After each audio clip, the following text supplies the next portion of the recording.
ब्रेकनंतर तुमचं स्वागत. आपण चर्चा करतो शुद्ध लेखनाबद्दल आणि हा कार्यक्रम सुरू असताना माझ्याकडे एक इथे निरोप आलेला आहे. आमचे ज्येष्ठ पत्रकार आहेत अनंत दीक्षित यांनी असं कळवलंय की संयुक्त महाराष्ट्राची स्थापना झाली तेव्हा यशवंतराव चव्हाणांनी सुप्रसिद्ध संशोधक दत्तोवामन पोद्दार यांना भाषेबद्दल एक पुस्तक लिहायला सांगितलं, लेखनाचे नियम म्हणून. त्यावेळी पोद्दार असं म्हणाले की भाषेमध्ये शुद्ध अशुद्ध असं काही नसतं. हा पोद्दारांचा निर्वाळा आहे. हा मी आपल्या प्रेक्षकांना सांगतोय, माझा निर्वाळा नाही. मी पंडित नाही, मी विचारवंत नाही. दत्तोवामन पोद्दार हे म्हणतायत. त्यामुळे आपली आजची जी चर्चा आहे ती किती जुन्या काळापासून सुरू होती ते तुमच्या लक्षात येईल. पण या चर्चेमध्ये मी आता शब्दांकडे वळतोय. ऱ्हस्व दीर्घाची आपण चर्चा केली. शशिकांत सावंत, मला सांगा, शब्द, काही लोक असा आग्रह धरतात की मराठी भाषेमध्ये मराठी शब्द असले पाहिजेत. हा आग्रह बरोबर आहे का? पूर्णतः नाही, पण मला असं वाटतं अनेक शब्दांना मराठीत प्रतिशब्द नसतात. जे प्रचलित शब्द आहेत, इंजिनियर, मोबाईल, याला आपण वापरून प्रतिशब्द आहेत ना. इंजिनियरला अभियंता म्हणतात, मोबाईलला ते सोपे भ्रमणध्वनी नाहीत, म्हणतात. ते सोपे नाहीत. आणि त्याच्यात एक मोठी अडचण अशी आहे की दरवेळी आपण अनुवाद का करायला जातो? आपण मोबाईलला शंकू का नाही म्हणत, कप का नाही म्हणत? आपण मोबाईलला काय म्हणायचे? शंकू. कुठलाही एक शब्द, जसं एक पण लक्षात, मोबाईलला मोबाईल का नाही म्हणायचं? एक मिनिट त्याचे असं आहे की ग्रॅव्हिटी हा शब्द कुठून आला? हा न्यूटनने वापरलेला आहे. अनकॉन्शियस हा कुठून आला? तर हा फ्रॉइडने प्रचलित केला. नाही, पण मला त्या एका प्रश्नाचं पद्धतीने उत्तर पाहिजे गांगल तुमच्याकडून. हे म्हणतात की प्रतिशब्द तयार झाले पाहिजे. हे बरोबर आहे, पण प्रतिशब्द तयार केल्यानंतर ते लोकप्रियही व्हायला पाहिजेत. मोबाईल हा शब्द ग्रामीण भागात जर पॉप्युलर असेल, झेरॉक्स हा शब्द ग्रामीण भागामध्ये जर लोकप्रिय असेल, तर ते वापरण्याचं सोडून प्रतिशब्द का वापरायचे? एक चांगलं आहे की शुद्ध लेखनाचे नियम बनवता आले, बोलत्या भाषेचे नियम तरी बनवता आलेले हे फार नाही. चांगलं झालं. त्याच्यामुळे प्रत्येक व्यक्तीला आपल्याला योग्य वाटेल तो शब्द वापरता येतो. मग त्या त्या ठिकाणचे ते शब्द त्या त्या भाषेच्या विचारातून निर्माण होतात. ते नवीन असतील तर त्याला आपण प्रतिशब्द शोधायची गरज का भासते? ते आपल्या भाषेत नसतात म्हणून. तर मग तो विचाराचा शब्द जो दुसऱ्या भाषेच्या संशोधनातून निर्माण झालाय तो तसा स्वीकारायला काय अडकाठी असेल? उदाहरणार्थ विदर्भाकडे रेतीला गिट्टी म्हणतात, गिट्टीचा ट्रक, आणि आपल्याकडे रेती म्हणतात. पण हा तुमचा गिट्टी शब्द जो बोली भाषेतला आहे किंवा एखादा मालवणीतला शब्द आहे वऱ्हाडी भाषेतला, तो मराठी भाषेत दिसत नाही मला. अहो, प्रमाणीकरण हे शेवटी याचं सूत्र ठरतं. तर प्रमाणीकरणात कुठचा शब्द लोकप्रिय ठरतोय त्याच्यातूनच तो पुढे मार्गस्थ होत असतो. आता आपल्याला जर का दोन्ही शब्द माहीत आहेत आणि आपल्या लोकांना पर्यंत पोचायचं आहे तर आपण दोन्ही शब्द आलटून पालटून वापरून लोकांपुढे ठेवावेत. लोकांना ते कुठचे सुयोग्य वाटतात ते त्यांनी बघावेत. समानार्थी शब्द म्हणून दोन्ही शब्द स्वीकारायला काय वापरावेत. हरकत माझा आहे? वेळ संपत आलाय, मी शेवटी जातोय सत्वशीला ताईंकडे.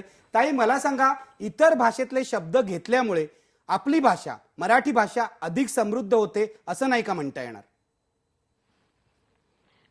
जरूर होते. आपण आता हा जो मुद्दा काढलेला आहे तो शुद्धलेखन या संकल्पनेपासून थोडासा वेगळा फाटा फुटलेला आहे, परंतु तो पुन्हा मी शुद्धलेखन या मूळ विषयाकडचीच आणून भिडवते. इतर शब्दांचं म्हणजे सावरकरांचंच एक वाक्य असं सुंदर आहे की भाषेने दुसऱ्या भाषेतून शब्द घेताना 16 अतिरेक नसावा आणि बाडगा अतिरेकही नसावा. म्हणजे इतका समन्वयवादी विचार आहे की अतिभाषा ताई, मला विचारायचं आहे, सावरकरांनी जे प्रतिशब्द काढले तेही लोकप्रिय झाले नाहीत, ते कठीण होते, जनसामान्य बहुजनांना परवडणारे नव्हते, असं नाही का तुम्हाला वाटत? नाही, मला असं वाटत नाही. ऐका माझं काय म्हणणं आहे. बोला ना, बोला. सावरकरांचं जे मी सावरकरांचं मी तात्विक वाक्य सांगितलं, 16 अतिरेक नसावा आणि बाडगा अतिरेक नसावा. सावरकरांनी भाषाशुद्धीची चळवळ केली, काही अंशी त्याचा अतिरेक झाला, परंतु त्यातून काही चांगल्या गोष्टी पण अतिशय उद्भवल्या की त्या अशा की चित्रपटांची अतिशय सुंदर परिभाषा निर्माण झाली, ती सावरकरांमुळे झालेली आहे.